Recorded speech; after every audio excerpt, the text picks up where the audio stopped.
Chapter 8. Then Solomon sent for all the responsible men of Israel, and all the chiefs of the tribes, and the heads of families of the children of Israel, to come to him in Jerusalem to take the ark of the Lord's agreement up out of the town of David, which is Zion. And all the men of Israel came together to King Solomon at the feast, in the month Ethanim, the 7th month.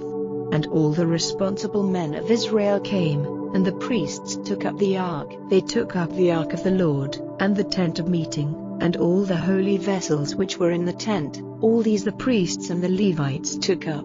And King Solomon and all the men of Israel who had come together there, were with him before the ark, making offerings of sheep and oxen more than might be numbered. And the priests took the ark of the agreement of the Lord and put it in its place in the inner room of the house, in the most holy place, under the wings of the winged ones. For their wings were outstretched over the place where the ark was, covering the ark and its rods. The rods were so long that their ends were seen from the holy place, in front of the inmost room, but they were not seen from outside, and there they are to this day.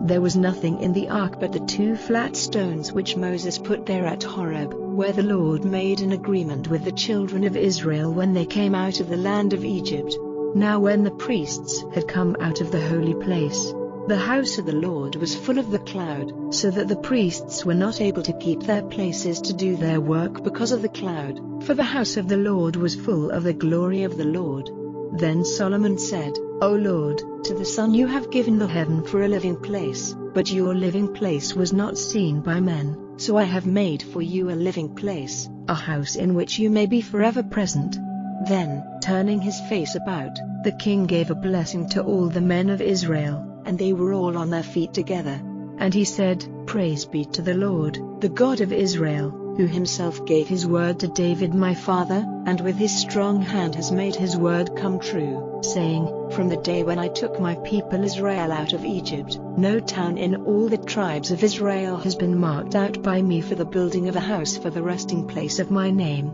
But I made selection of David to be king over my people Israel. Now it was in the heart of David my father to put up a house for the name of the Lord, the God of Israel. But the Lord said to David my father, You did well to have in your heart the desire to make a house for my name, but you yourself will not be the builder of my house, but your son, the offspring of your body, he it is who will put up a house for my name. And the Lord has made his word come true, for I have taken my father David's place on the seat of the kingdom of Israel, as the Lord gave his word, and I have made a house for the name of the Lord, the God of Israel. In it I have made a place for the ark, in which is the agreement which the Lord made with our fathers, when he took them out of the land of Egypt. Then Solomon took his place before the altar of the Lord, all the men of Israel being present, and stretching out his hands to heaven, said, O Lord, the God of Israel, there is no God like you in heaven or on the earth,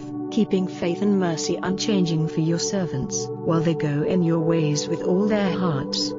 And you have kept the word which you gave to your servant David, my father. With your mouth you said it, and with your hand you have made it come true this day. So now, O Lord, the God of Israel, let your word to your servant David, my father, come true, when you said, You will never be without a man to take his place on the seat of the kingdom of Israel before me. If only your children give attention to their ways, walking before me as you have done. So now, O God of Israel, it is my prayer that you will make your word come true which you said to your servant David, my father. But is it truly possible that God may be housed on earth? See, heaven and the heaven of heavens are not wide enough to be your resting place, how much less this house which I have made. Still, let your heart be turned to the prayer of your servant, O Lord God, and to his prayer for grace. Give ear to the cry and the prayer which your servant sends up to you this day, that your eyes may be open to this house night and day,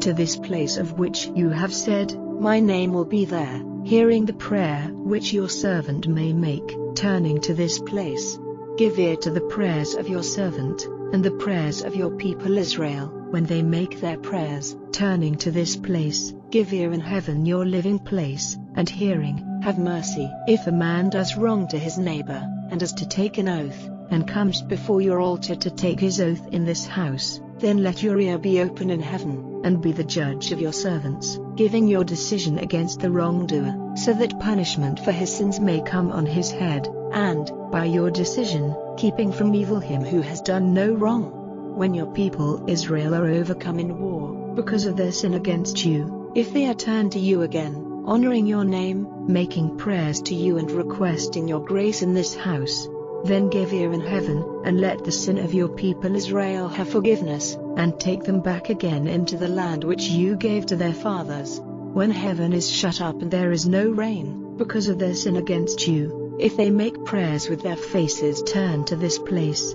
honoring your name and turning away from their sin when you send trouble on them, then give ear in heaven, so that the sin of your servants, and of your people Israel, may have forgiveness, when you make clear to them the good way in which they are to go, and send rain on your land which you have given to your people for their heritage. If there is no food in the land, or if there is disease, or if the fruits of the earth are damaged through heat or water, locust or worm, if their towns are shut in by their attackers, whatever trouble, whatever disease there may be, whatever prayer or request for your grace is made by any man, or by all your people Israel, whatever his trouble may be, whose hands are stretched out to this house, give ear in heaven your living place, acting in mercy, and give to every man whose secret heart is open to you, the reward of all his ways, for you, and you only, have knowledge of the hearts of all the children of men, so that they may give you worship all the days of their life in the land which you gave to our fathers. And as for the man from a strange land,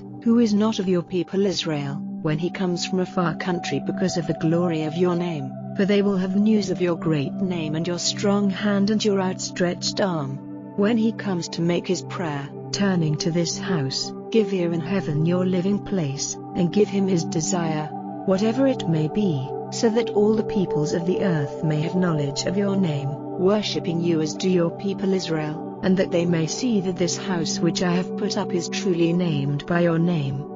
If your people go out to war against their attackers, by whatever way you may send them, if they make their prayer to the Lord, turning their faces to this town of yours and to this house which I have made for your name, give ear in heaven to their prayer and their cry for grace, and see right unto them. If they do wrong against you, for no man is without sin, and you are angry with them and give them up into the power of those who are fighting against them, so that they take them away as prisoners into a strange land, far off or near, and if they take thought, in the land where they are prisoners, and are turned again to you, crying out in prayer to you in that land, and saying, We are sinners, we have done wrong, we have done evil, and with all their heart and soul are turned again to you, in the land of those who took them prisoners, and make their prayer to you, turning their eyes to this land which you gave to their fathers, and to the town which you took for yourself, and the house which I made for your name, then give ear to their prayer and to their cry in heaven your living place, and see right unto them,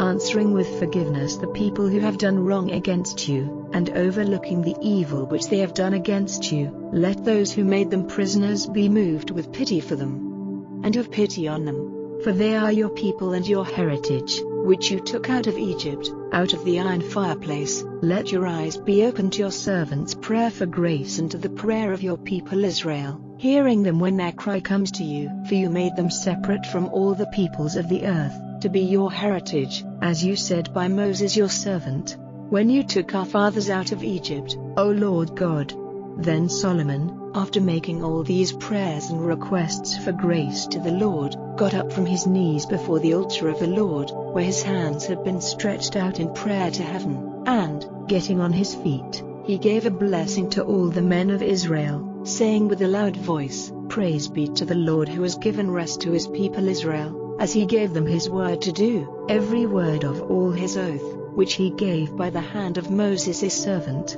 has come true. Now may the Lord our God be with us as he was with our fathers. Let him never go away from us or give us up, turning our hearts to himself, guiding us to go in all his ways, to keep his orders and his laws and his decisions, which he gave to our fathers. And may these my words, the words of my prayer to the Lord, be before the Lord our God day and night, so that he may see right unto his servant and to his people Israel, day by day as we have need. so that all the peoples of the earth may see that the Lord is God, and there is no other. Then let your hearts be without sin before the Lord our God, walking in his laws and keeping his orders as at this day." Now the king, and all Israel with him, were making offerings before the Lord. And Solomon gave to the Lord for peace offerings 22,000 oxen and 120,000 sheep.